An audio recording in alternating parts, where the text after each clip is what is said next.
Nesses últimos tempos, eu tenho estudado muito sobre propósito, e sobre a sabedoria de Deus, porque eu acredito fortemente que se o homem não estiver baseado nos princípios bíblicos, ele jamais vai conseguir alcançar a plenitude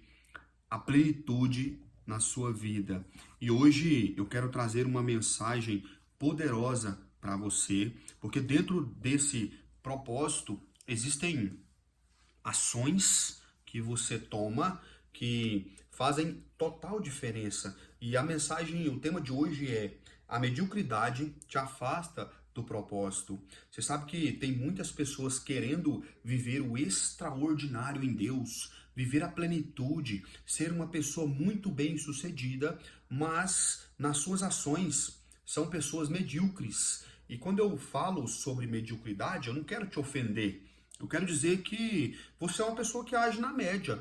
Você é uma pessoa que busca grandes resultados, porém, os tempos livres que você tem, ao invés de você estudar, buscar se aprimorar em algo, buscar verdadeiramente se entregar para algo maior, você prefere ficar nas redes sociais, você prefere ter momentos de lazer. E eu não estou dizendo que isso é errado. Acontece que se você tem 4 horas livres e você torna dessas 4 horas momentos de lazer, logo, se você está nesse nível, você não vai subir para esse nível. Até porque pessoas de sucesso, elas têm comportamentos de sucesso. E para que você consiga sair dessa mediocridade, hoje eu quero trazer uma mensagem que vai revelar a você quais são os passos que você precisa dar para que você saia dessa mediocridade e comece verdadeiramente viver a plenitude que você tanto sonha. Porque um dos maiores benefícios que nós tivemos e também se tornou-se um malefício foi a internet, porque ela veio para facilitar as nossas vidas, porém tem muitas pessoas não sabendo usar e usando de forma incorreta. E isso faz com que cada vez mais nós tenhamos uma geração frustrada, com problemas emocionais gravíssimos, sem saber o que quer da vida e principalmente sem saber quais são os valores e princípios que regem a sua vida. E quando você não tem isso muito claro, quando você não sabe o que você precisa fazer, qualquer lugar que você chegar é um lugar de sucesso para você. E é por isso que entra ano e sai ano e a sua vida não muda, porque você tem tido ações minimalistas naquilo que é necessário para você romper na sua vida, ou seja, na vida financeira, nos seus relacionamentos, ou qualquer área da sua vida que você queira realmente transformar, você vai precisar fazer isso que eu vou te passar agora, porque Deus, ele nos criou para sermos abundantes e dominantes. E se você não está sendo abundante em alguma área e não está dominando sobre tudo aquilo que está abaixo de você, tem algo errado nas suas ações, tem algo que precisa ser aprimorado nas suas ações. Até porque em Gênesis 1, Deus, quando cria o mundo, ele diz que nós dominaríamos sobre todas as coisas. Então o Senhor tem falado muito comigo nesses últimos tempos. Isso que eu tenho feito aqui é pregar a palavra do Senhor, trazer uma mensagem para transformar a sua vida, é algo que nasceu no meu coração e eu tenho feito com muito carinho e com muito amor, porque o Senhor tem colocado no meu coração que não é para mim que eu estou fazendo isso aqui. Essa palavra aqui, ó, a palavra de Deus, toda vez eu falo isso. Ela gera libertação e transformação.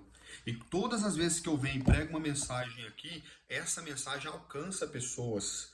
Quantos feedbacks já chegaram até mim dizendo que casamentos estavam à beira da falência, pessoas estavam querendo desistir de sonhos e hoje já não querem mais desistir porque ouviram uma palavra.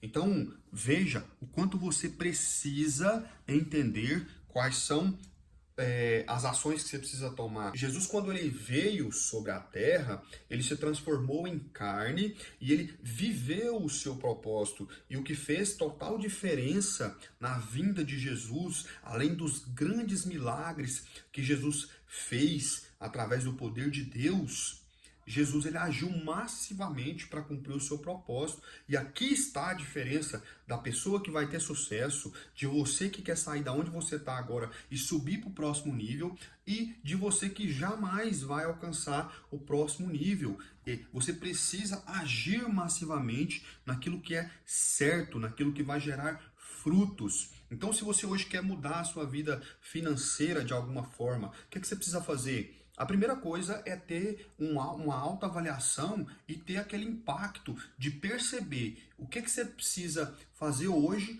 para sair das dívidas que você está e subir para o próximo nível. É você realmente ter clareza do que você deve e aonde você pode começar a negociar. Eu já atendi muitas pessoas, né? E em algumas sessões ali, eu já cheguei a falar para a pessoa assim, ó, veja bem, porque ela tinha problemas financeiros graves, né? E às vezes, para que você consiga transformar algo na sua vida, você precisa ter um forte impacto emocional.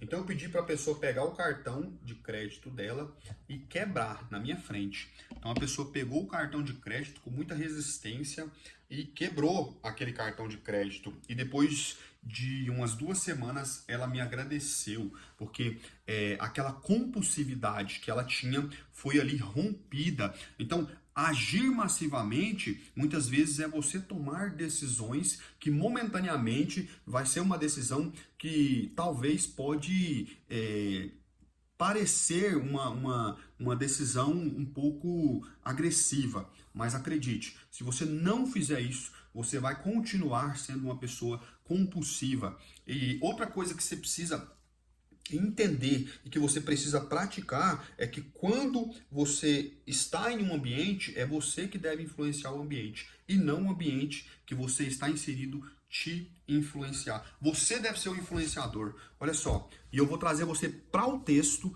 para eu te mostrar como a influência nossa gera grandes frutos. Jó, capítulo de número 2, versículo de número 9, diz assim, ó: Então disse sua esposa a ele, a Jó: Ainda retens tua integridade? Amaldiçoa a Deus e morre. Mas ele disse a ela: Tu falas como costumam falar as mulheres tolas. Se recebemos o bem da mão de Deus, não receberemos o mal? Em tudo isso não pecou Jó com os seus lábios. Todo mundo sabe que a história de Jó é uma história magnífica. Ele era um homem muito bem sucedido, o homem mais bem sucedido da sua época. Tinha filhos prósperos, tinha um rebanho muito grande, tinha uma quantidade significativa de funcionários, bens à vontade. E Satanás então faz ali ele quer testar Jó, né? Então ele pede para Deus para tocar na vida de Jó, para tocar nas coisas de Jó, porque ele diz que Jó só servia a Deus pelo que ele tinha dado para ele, que se ele tocasse em todas as coisas, logo Jó ele desistiria de servir a Deus. E Deus então permite com que Satanás toque nas coisas de Jó, mas não permite que ele toque na vida, né?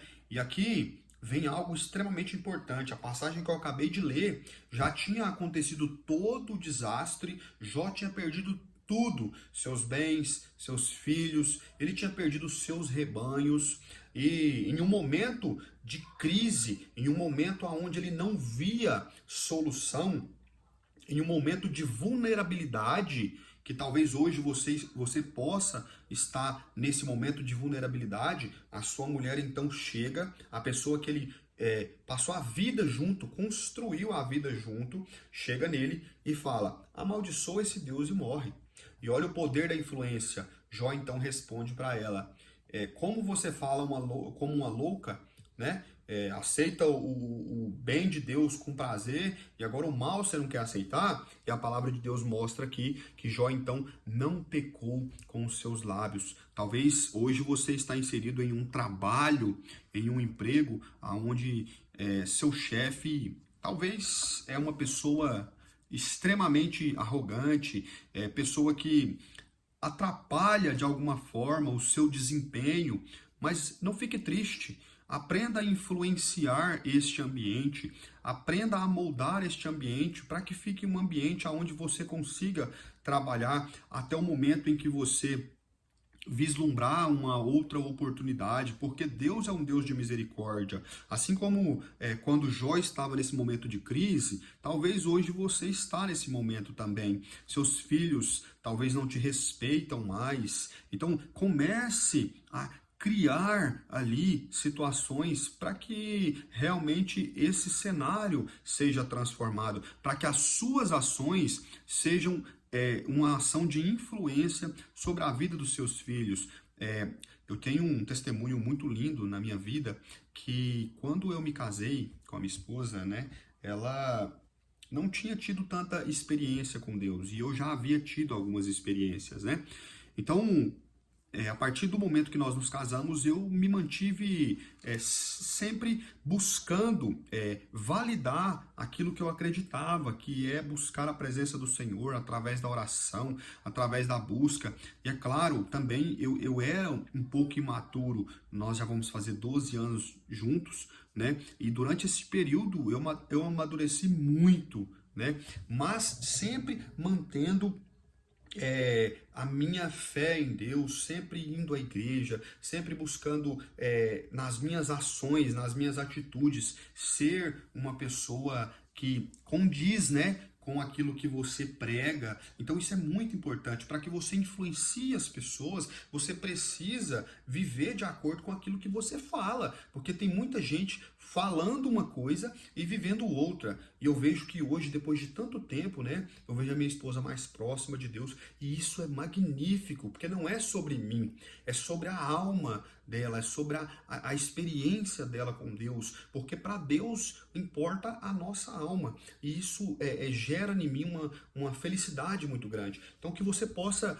influenciar os seus ambientes, que você possa avaliar tudo aquilo que você tem feito. Se você é uma pessoa reativa, nossa, eu era uma pessoa extremamente reativa. Se você falasse comigo algo um pouco alterado, eu já te respondia, eu já ia para cima, eu já queria resolver. Então assim, hoje, através da sabedoria que eu tenho buscado em Deus, quando eu vejo uma situação sendo criada, um cenário perigoso sendo criado, eu sei quais são os meus limites e eu sei quais são os meus gatilhos. E antes de chegar nesse gatilho, eu me retiro daquele ambiente para que eu não possa ser essa pessoa reativa. Outra ação que você deve tomar é visualize coisas boas em meio às crises. Porque nós temos uma capacidade enorme de sermos autodepreciativos, nós temos uma capacidade enorme de sermos autodestrutivos, né? E nós, qualquer coisa que acontece nas nossas vidas, logo nós nos colocamos em posição de vítima. Isso é muito perigoso, porque Deus não nos fez para sermos vítimas. Jó tinha tudo para desistir. Ele perdeu todos os seus filhos. Se você tem filho e hoje Deus permitisse com que o seu filho partisse, como que você reagiria? Ele tinha tudo para desistir, ele tinha tudo para amaldiçoar Deus, ele tinha tudo para parar, mas ele não se colocou como posição de vítima, ele se colocou como posição do protagonista da sua vida. Tanto que a resposta dele foi firme para sua esposa. Então, ele visualizou em meio ao caos, em meio a tudo aquilo que estava contrário na vida dele, de alguma forma, a fé que ele tinha em Deus, o mesmo Deus que deu tudo para ele, o mesmo Deus que tirou. Foi isso que ele quis dizer, e que eu tenho certeza que através da fé ele creu que Deus iria transformar o cenário dele. Então é por isso que ele teve essa resposta. Você deve visualizar coisas boas em meio às crises. Mais uma ação que você deve tomar é Tenha atitudes positivas, mesmo em meio às circunstâncias contrárias. E aqui eu quero trazer num versículo, no capítulo 42, que vai dizer que Jó, em meio ao caos, depois de tanto tempo já nessa situação adversa, nessa provação, nesse desafio que Jó estava enfrentando, lá no capítulo 42, você vai perceber que nas circunstâncias contrárias ele teve ações positivas. E a ação principal que Jó teve está aqui, ó, no verso de número 10. O Senhor mudou o cativeiro de Jó quando ele orava por seus amigos. Também o Senhor deu a Jó 2 vezes mais do que ele tinha antes. Ou seja, Deus muda o nosso cativeiro quando mesmo em circunstâncias contrárias, mesmo em meio ao caos, mesmo você não tendo condições de enxergar a bênção, mesmo você não querendo acreditar mais nas promessas que Deus fez na sua vida, mesmo você não acreditando mais nos sonhos que Deus planejou para a sua história, mesmo com que as palavras das pessoas tenham te paralisado, tenham te travado, e hoje você está incrédula. Hoje você está incrédulo. Hoje você já não tem a capacidade mais de acreditar que Deus pode fazer na sua vida. Jó, ele, mesmo em meio a toda aquela circunstância, ele orou pelos seus amigos, aqueles amigos que estavam acusando ele de ter pecado contra Deus. Então, se você tem pessoas te acusando hoje, ao invés de você reagir a essas acusações, ore pela vida delas, porque foi nesse momento que Deus girou o cativeiro de Jó. E a palavra de Deus vai dizer aqui, ó, que Jó teve 2 vezes mais. E agora vem a cereja do bolo dessa mensagem, que é: assim o Senhor abençoou os últimos dias de Jó mais do que o começo, porque ele teve 14.000 ovelhas, 6.000 camelos, 1.000 juntas de bois e 1.000 jumentas. E também teve 7 filhos e 3 filhas, com a mesma mulher que mandou ele amaldiçoar Deus e morrer. Ou seja, você acha que Jó chegou a ter essa quantidade de filhos novamente, essa quantidade de bens novamente, do dia para a noite? Não. É aqui que você precisa entender que muitas vezes a pessoa que aponta o dedo para você hoje vai ser a pessoa que vai estar ao seu lado lá no futuro. A pessoa que não acredita no seu sonho hoje, a pessoa que tenta de alguma forma para tentar te proteger, destruir o seu sonho inconscientemente, vai ser a mesma pessoa que lá no futuro vai construir uma vida de sucesso com você novamente, porque a crise ela é momentânea, o fracasso, a quebra pode ser que você esteja vivendo hoje, ela é momentânea, mas coisas principais para Deus, como um casamento, que é algo maravilhoso, um projeto de Deus, é algo que vai fazer com que lá na frente você entenda que todo esse processo que vocês estão passando hoje é para amadurecer um e para amadurecer o outro. Então Jó reconstituiu tudo, mas com a mesma mulher que um dia, talvez por falta de maturidade, mandou ele amaldiçoar o Deus de Israel e morrer. Mas olha que coisa linda, Deus transformou o cativeiro dos dois e eles foram abundantemente abençoados. Creia porque Deus vai fazer na sua vida. Agora, não tome decisões precipitadas que lá no futuro você vai se arrepender, porque a mesma pessoa que um dia duvidou do poder de Deus esteve vivendo as maravilhas de Deus com Jó. Vamos orar? Senhor, meu Deus e Pai querido, eu quero aqui nesse momento, Pai, pedir ao Senhor que visite os lares, visite, meu Pai, cada uma das pessoas que estão aqui vendo essa mensagem, Senhor.